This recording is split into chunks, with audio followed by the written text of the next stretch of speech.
తిరుమల తిరుపతి దేవస్థానం లడ్డూ ప్రసాదంలో annual fat కలిసిందని ఒకనాడు చంద్రబాబు నాయుడు గారు చెప్పారు.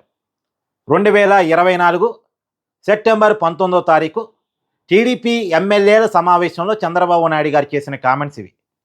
తర్వాత ఆయన ఎంక్వైరీ కోసం సిట్ నియమించారు. సిట్తో ఎంక్వైరీ చేయొద్దు, మాకు సిబిఐతో ఎంక్వైరీ కావాలి అని ఆనాటి TDP board chairman YCP Rajya Sabha సభ్యులు వైవి సుబ్బారెడ్డి గారు సుప్రీంకోర్టుకి వెళ్ళారు. సుప్రీంకోర్టు సిబిఐ కాదు, సిట్టు కాదని చెప్పేసి మధ్యంతరంగా సిబిఐ అధికారులు, సిట్ అధికారులు, ఫుడ్ సేఫ్టీ అధికారులతో కలిపి 5గురితో ఒక ఎంక్వైరీ కమిటీని నియమించింది. ఆ ఎంక్వైరీ కమిటీ ఒక సంవత్సర కాలం విచారించి నెయ్యి కల్తీ నిజమే, కాకపోతే యాన్యువల్ ఫ్యాట్కి సంబంధించి ఆధారాలు కనిపెట్టలేకపోయింది. ఎన్డీడీబీ రిపోర్ట్ ఆధారంగా చంద్రబాబు నాయుడు గారు ఆ రోజుల్లో యాన్యువల్ ఫ్యాట్ కలిసిందని ఆయన అనుమానాన్ని ఆయన చెప్పారు. ఆ చంద్రబాబు నాయుడు గారు ఏవి రిపోర్టు లేకుండా చెప్పలేదు. దానికి కూడా ఆయన వివరించుకున్నారు చంద్రబాబు నాయుడు గారు. నేను అలా చెప్పడానికి ఉన్న కారణం, ఆ రోజు NDDB report, national dairy development board, గుజరాత్లో ఉంటుంది. ఈ దేశంలోనే ప్రసిద్ధిగాంచిన ల్యాబ్. ఆ రిపోర్టు ఆధారంగా ఆ రోజు చంద్రబాబు నాయుడు గారు ఆ మాట చెప్పారు. ఇప్పుడు సిట్ చెప్తుంది ఎన్డీఆర్ఐ రిపోర్ట్, ఇది హర్యానాలో ఉంటుంది. అయితే ఈ ఎన్డీఆర్ఐ రిపోర్ట్ మీద కూడా అనుమానాలు ఏంటి? ఈ ఎన్డీఆర్ఐలో ఇప్పుడు ఎవరైతే నెయ్యి కల్తీ కేసులు అక్యూజ్డ్ పర్సన్స్, నిందితులు ఉన్నారో, అక్యూజర్ నెంబర్ 35, అక్యూజర్ నెంబర్ 36 ఈ ల్యాబ్లో పనిచేసి ఉన్నారట. మరి ఈ ల్యాబ్లో ఆల్రెడీ వాళ్ళకి పరిచయాలు ఉన్నప్పుడు ఈ ల్యాబ్ రిపోర్టు ప్రామాణికం ఎలా అవుతుంది? వాళ్ళు మ్యానిపులేట్ చేస్తారు కదా. నిందితులే ఎగ్జామిన్ చేసినప్పుడు వాళ్ళు సరైన రిపోర్ట్ ఇస్తారా?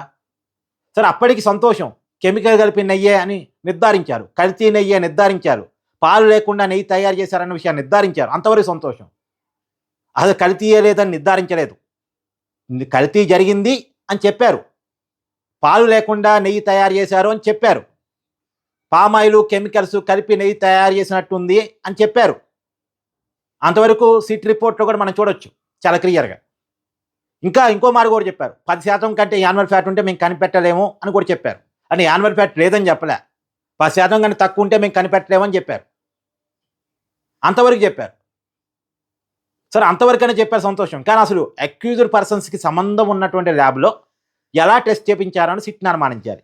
ఇక్కడ సిట్ని అనుమానించడానికి ఇంకా అనుమానాలు చాలా ఉన్నాయి. నిజానికి సిట్టే చెప్తుంది 250 కోట్ల కుంభకోణం అని. సిట్టే చెప్తుంది నిబంధనకి విరుద్ధంగా ఈ ఏఆర్ డైరీకి టెండర్ అప్పచెప్పారని, నిబంధనలు పక్కన పెట్టి మరీ అప్పచెప్పారని, నిబంధనలు మార్చి మరీ అప్పచెప్పారని. రియాలిటీలో 4 లక్షల లీటర్ల పాల సేకరణ కెపాసిటీ ఉన్నటువంటి కంపెనీకి మాత్రమే టెండర్ అప్పచెప్పాలి. కానీ పాల సేకరణ కెపాసిటీ లేని ఏఆర్ డైరీకి టెండర్ అప్పచెప్పారు.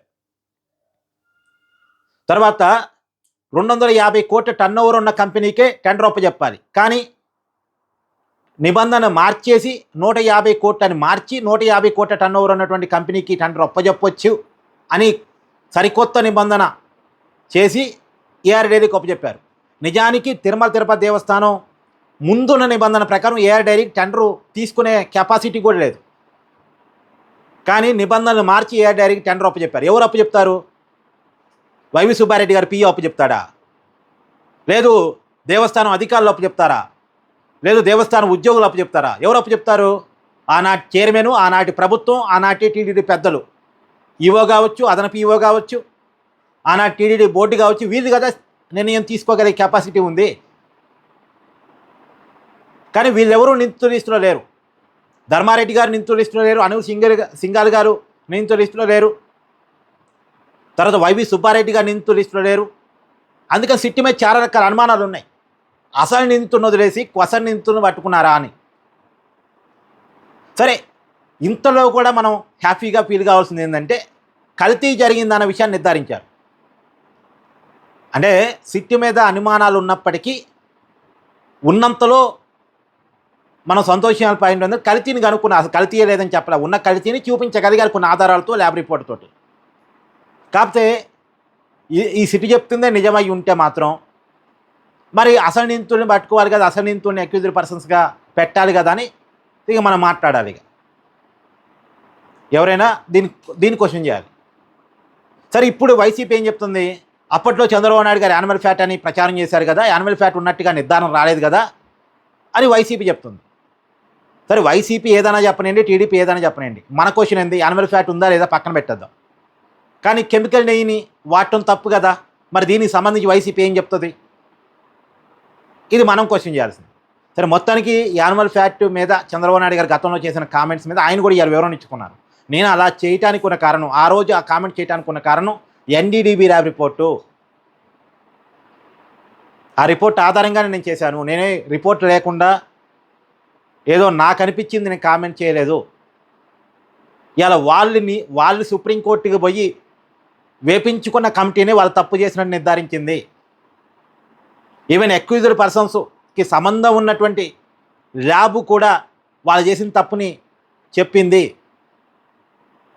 సో ఇంత తప్పు చేసి ఇంకా బుకాయించడం ఏంది అనేది చంద్రబాబు నాయుడు గారు క్వశ్చన్ చేశారు. అయినా సరే నేను దీని మీద ఇంకా మాట్లాడను. సిట్ రిపోర్ట్ వచ్చేంత వరకు, ఫైనల్ జడ్జిమెంట్ వచ్చేంత వరకు నేను మాట్లాడను.